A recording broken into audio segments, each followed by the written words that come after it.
మంచిగా ఉడికిపోయింది. మీకు గనక కందిపప్పు ఉడకలేదు అంటే చింతపండు మీరు ఒకసారి పప్పు గుత్తుతో అంతా అనుకోండి. ఇది ఆల్రెడీ మెత్తగా అయిపోయింది కాబట్టి నేను అనలేదు.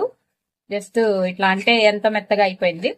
ఇప్పుడు దీన్ని ఒక ఫ్యూ సెకండ్స్ అండి, ఎక్కువసేపు అవసరం లేదు. ఉప్పు కారాలు వేసాం కాబట్టి ఆ ఉడికితేనే ఆ టేస్ట్ అనేది బాగుంటుందండి, ఉప్పు కారము. అందుకని ఫ్యూ సెకండ్స్ నేను జస్ట్ మళ్ళీ ఉడకబెట్టుకుంటాను. ఇదిగోండి ఇట్లా కొంచెం సేపు ఉడకబెట్టుకొని ఫ్యూ సెకండ్స్ ఉడకబెట్టుకొని తీసేద్దామండి. అంటే బబుల్స్ వస్తుంది, బబుల్స్ రాగానే తీసేద్దామండి. ఇదిగోండి చూడండి ఇట్లా బబుల్స్ వచ్చినాయి కదా. బబుల్స్ వస్తున్నాయి అంటే మీకు పప్పు ఉప్పు అలానే కారం మొత్తం కూడా ఉడికిపోయినట్టే. ఇంకా నేను ఆపేస్తున్నానండి. ఇప్పుడు మనము ఆల్రెడీ వేయించుకున్న తాలింపు ఉంది కదండి, అది వేస్తున్నాను నేను మొత్తం కూడా. అట్లానే ఇప్పుడు కొంచెం కొత్తిమీర వేసుకుందామండి. మొత్తం కూడా ఒకసారి కలుపుకుందాం. అంతే అండి, కమ్మటి పప్పు రెడీ అయిపోయింది, బీరకాయ పప్పు. ఇప్పుడు మనము ఒక బౌల్లోకి తీసుకుందాం. అంతే అండి, కమ్మటి బీరకాయ పప్పు రెడీ అయిపోయింది. ఈ వీడియో కనుక మీకు నచ్చినట్టయితే ప్లీజ్ లైక్ చేసి, షేర్ చేసి, సబ్స్క్రైబ్ చేసుకోండి. Thank you for watching Sravya's recipes.